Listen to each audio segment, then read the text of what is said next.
Hey everybody, got another video here for you. So, tone woods, is it a thing? Is it bullshit? All that kind of stuff.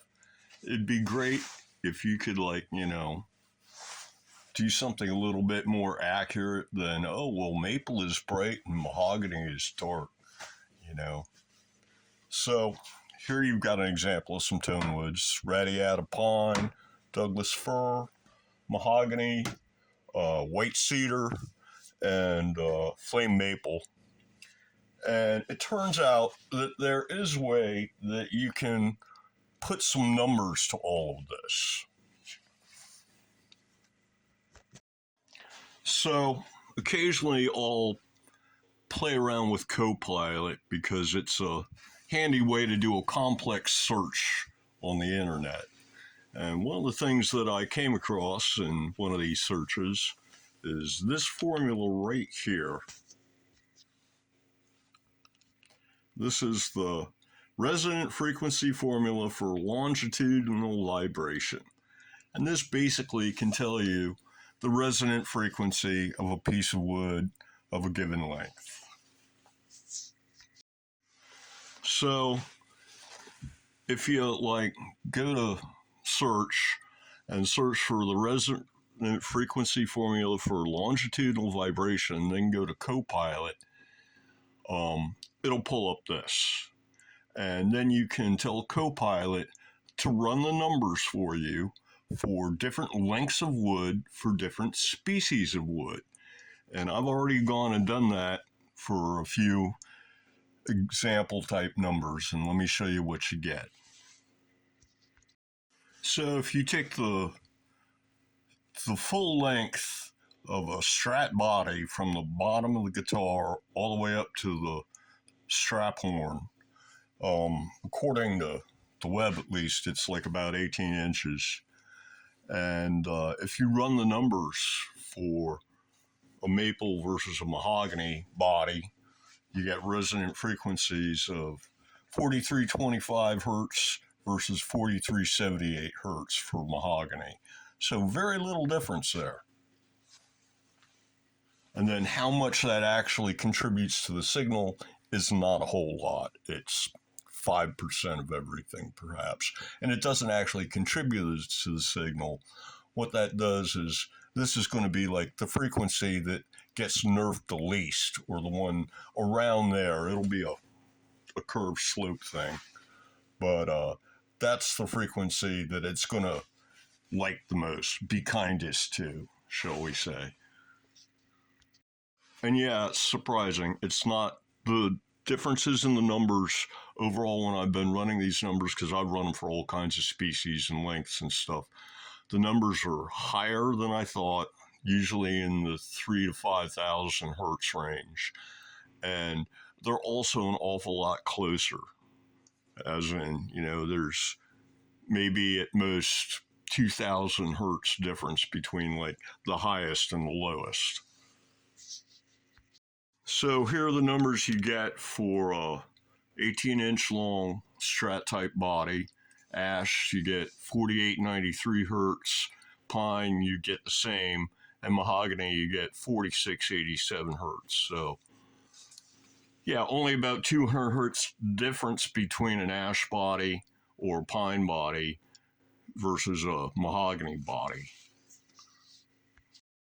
So this first set of numbers we were looking at, we're comparing maple and mahogany. This is for a neck length of 19 and a quarter inches from the nut to the end of the heel.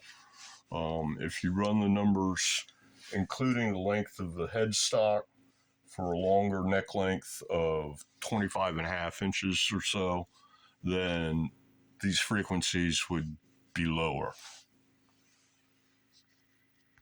And last but not least, this formula finally explains to me why that guitar is the most killer thing I've ever owned. Because this guitar has a 22-inch body length versus 15 to 18 inches for your typical guitar. And it turns out the body length has a significant impact on the resonant frequency. If you've got a 15-inch long body from the top of the neck pocket down to below the bridge, then you get a resonant frequency of 5799 hertz, or almost 6,000 hertz. If you've got a really long 22-inch body like this Roswell clone here, then you get a resonant frequency of 3951 hertz, or almost 4,000 hertz, which is a difference of almost 2,000 hertz. And basically, the longer the length, the lower the frequency.